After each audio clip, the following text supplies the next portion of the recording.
കത്തുന്ന വെയിലത്ത് റോഡിലൂടെ സ്കൂട്ടറും ഓടിച്ചു വരികയായിരുന്നു ഒരു പെൺകുട്ടി. പെട്ടെന്നാണ് വളവിൽ പോലീസ് ചെക്കിംഗ് നടക്കുന്നത്. സ്കൂട്ടർ നിർത്തിയ പെൺകുട്ടിയോട് പോലീസ് ഉദ്യോഗസ്ഥൻ വാഹനത്തിൻ്റെ രേഖകൾ എടുത്തുകൊണ്ടുവരാൻ ആവശ്യപ്പെട്ടു. പറഞ്ഞതുപോലെ രേഖകളെല്ലാമായിട്ട് പോലീസിൻ്റെ അടുത്ത് ചെന്നു. എല്ലാ രേഖകളും പരിശോധിച്ച പോലീസ് എല്ലാം കറക്റ്റ് ആയതിനെ തുടർന്ന് പെൺകുട്ടിയോട് പൊയ്ക്കോളാൻ പറഞ്ഞു.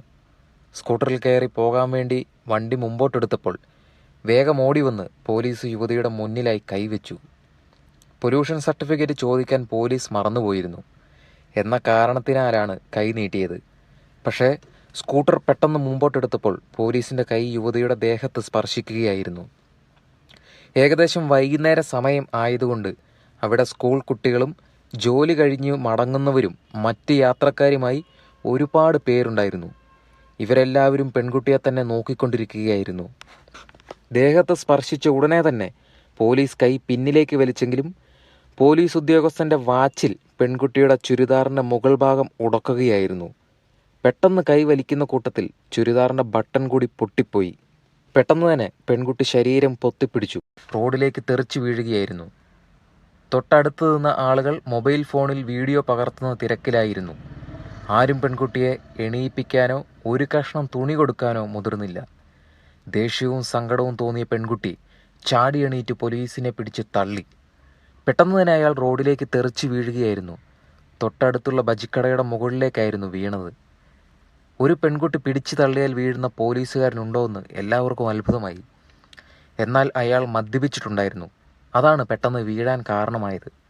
കലിപൂണ്ട പോലീസ് ചാടി എണീറ്റ് വന്ന് ലാത്തി ഉപയോഗിച്ച് അവളെ മർദ്ദിക്കാൻ തുടങ്ങി. റോഡിൻ്റെ സൈഡിൽ പട്ടാപ്പകൽ ഒരു പെൺകുട്ടിയെ മർദ്ദിക്കുമ്പോൾ ആരും പിടിച്ചു മാറ്റാൻ ശ്രമിച്ചില്ല. കൂടെ ഉണ്ടായിരുന്ന പോലീസ് ഡ്രൈവർ പിടിച്ചു മാറ്റാൻ ശ്രമിച്ചിട്ടും അയാൾ നിൽക്കാതെ മർദ്ദിച്ചുകൊണ്ടിരുന്നു. ഇത് കണ്ടുകൊണ്ടുവന്ന മറ്റൊരു പെൺകുട്ടി ഓടി വരികയും തൊട്ടടുത്ത ബജിക്കടയിലുണ്ടായിരുന്ന ചൂട് ചായ എടുത്ത് അയാളുടെ മുഖത്തേക്ക് വലിച്ചൊഴിക്കുകയും ചെയ്തു. ദേഹമാസകലം പൊള്ളിയ പോലീസ് ഉദ്യോഗസ്ഥൻ അലമുറയിട്ട് കരഞ്ഞ് ഓടി രക്ഷപ്പെടാൻ ശ്രമിച്ചു. എന്നാൽ പിന്നിൽ കൂടെ ചെന്ന് കഴുത്തിൻ്റെ പുറകിലെ മർമ്മം നോക്കി പിന്നീട് കയ്യിൽ പിടിച്ച് ലോക്കിട്ട് ചുട്ടുപൊള്ളുന്ന ടാർ റോഡിലേക്ക് വലിച്ചെറിഞ്ഞു. കണ്ടു നിന്നവരൊക്കെ കൈയടിക്കുന്ന രംഗമായിരുന്നു പിന്നീട് അവിടെ നടന്നത്. അപ്പോഴേക്കും ഉയർന്ന പോലീസ് ഉദ്യോഗസ്ഥർ സ്ഥലത്തെത്തി. മർദ്ദനമേറ്റ പെൺകുട്ടിയെ ആശുപത്രിയിലേക്ക് എത്തിച്ചു. പോലീസ് ഉദ്യോഗസ്ഥൻ്റെ പെരുമാറ്റത്തിൽ പന്തുകേട് തോന്നിയ മേലുദ്യോഗസ്ഥർ മദ്യപാന ടെസ്റ്റ് നടത്തുകയുണ്ടായി. അതിൽ അയാൾ മദ്യപിച്ചിരുന്നതായി തെളിഞ്ഞു. പിന്നീട് കേസെടുത്ത് 2 വർഷം സസ്പെൻഷനുമായി. പക്ഷേ എല്ലാവരും തിരയുന്ന ഒരു മുഖമുണ്ട്. ആരാണ് പോലീസിനെ മലത്തിയടിച്ച പെൺകുട്ടി?